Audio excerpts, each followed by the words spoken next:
In the states established after the breakup of the Socialist Federal Republic of Yugoslavia, there has been a pronounced revisionist attitude towards the past.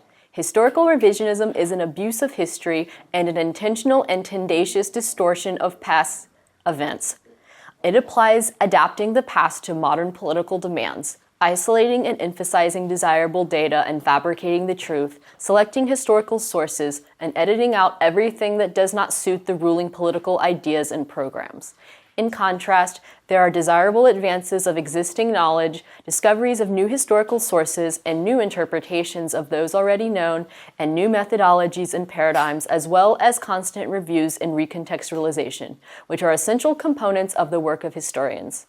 Every country has its politics of history, but nationalist ideologies and the Yugoslav wars have given rise to a particularly pronounced abuse of history in the countries formed after the breakup of the SFRY.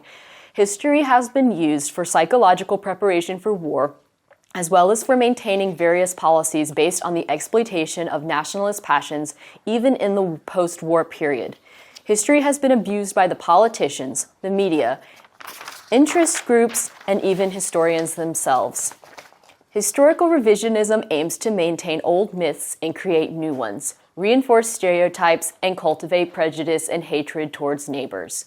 We are always the victims, and they are always to blame.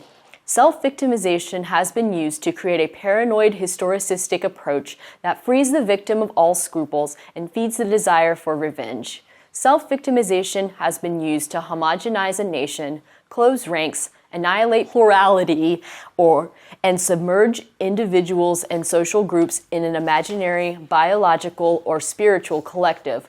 Playing the victim leaves us stuck in the past and prevents progress. All post-SFRY countries have manipulated the history of World War II. Historical revisionism has removed proven facts and replaced them with assertions that have no foundation in historical sources. This has erased clear moral coordinates from our society, along with the distinction between fascism and anti-fascism, creating a danger of repeating the atrocities of the past. Today, history is a platform for continuing the Yugoslav wars by other means. These wars are on their way to becoming subject to political manipulation, just like World War II. Anniversaries and jubilees are used for nationalist mobilization and solidifying authoritarian governments. There is no compassion or empathy for their victims. Nearly 30 years have passed, and yet none of the belligerent states has even attempted to take responsibility for the part it played in these wars. Today, history is an active source of smoldering hostilities that are destroying our societies. Therefore, we must stand up in defense of history and do everything in our power to stop its abuse. We, the undersigned, stand by the following principles. 1. History is a science. History is not a figment of an arbitrary opinion and must be based on historical research, verifying and collating historical sources, and establishing precise and verifiable facts and their analysis and synthesis. 2. History is dynamic. Like any other science, history keeps acquiring new knowledge, discovering new historical sources, piecing them together, and interpreting them. The result of new research is historical revision. However, historical revisionism is manipulating historical facts to achieve a political goal. 3. History is a discipline of critical thinking. History is not a taboo whose purpose is to strengthen nationalist feelings or identity politics, nor is it to spread stereotypes and prejudices. History should teach us how to verify information, as well as how to recognize manipulation and abuse of the past. 4. History employs a multi-perspective approach.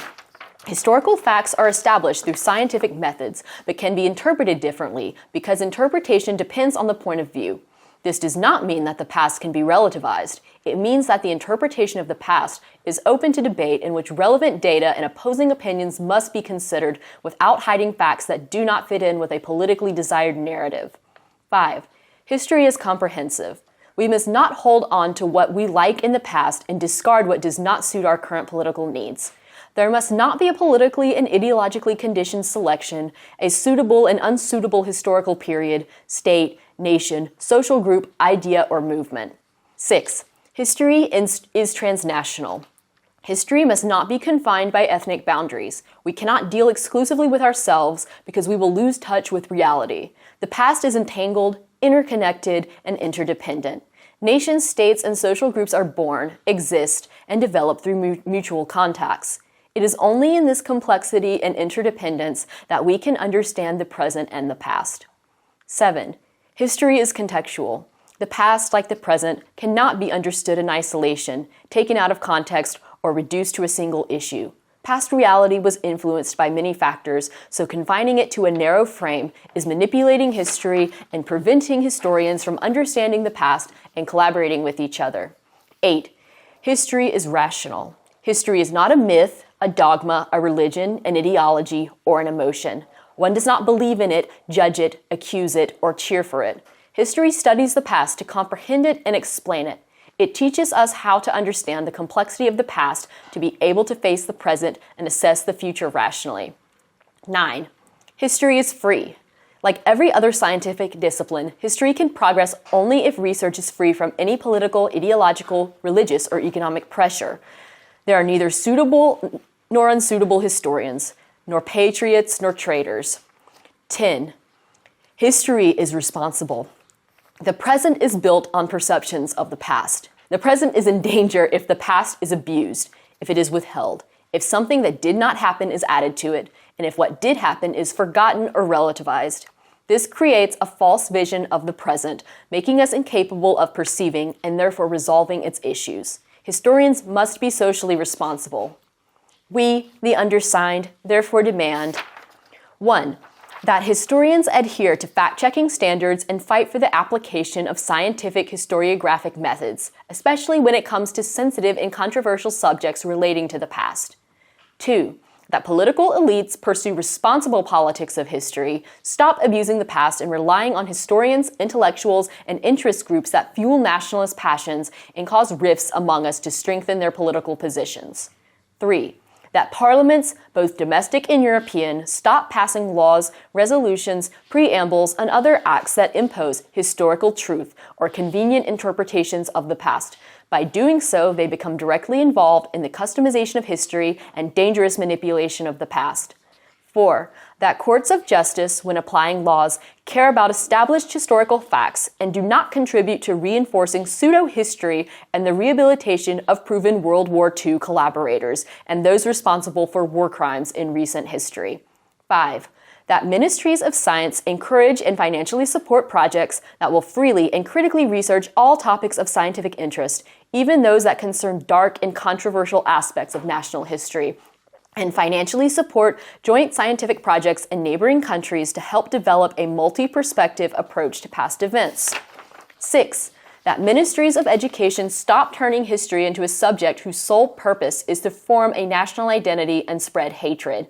History should be a leading subject in critical thinking, based exclusively on modern approaches to history education in which there are no taboos. Ministry should support the exchange of university professors and school teachers. 7. That ministries of culture and all government authorities responsible for the politics of memory abandon the practice of raising monuments and opening new museums dedicated to individuals or organizations that participated in spreading hatred and atrocities. Such politics of memory only spread and foster hatred, tensions, and impassioned homogenizations. 8. That the media be responsible to the past, critical of para-historians and historians who promote intolerance and distort the past, and refrain from publishing unverified information, stop withholding historical facts, and stop using the past to fuel antagonistic policies. 9. That local governments stop naming schools, streets, student halls, and other public buildings after individuals who called for ethnic hatred and anti-Semitism and were responsible for war crimes in World War II and recent wars. 10. That history teachers keep up with new methods of teaching history, practice competencies in critical thinking with students, encourage students to work with historical sources, and challenge every assertion about the past. The absence of critical thinking in history classes reinforces authoritarian consciousness and exclusivity in young people.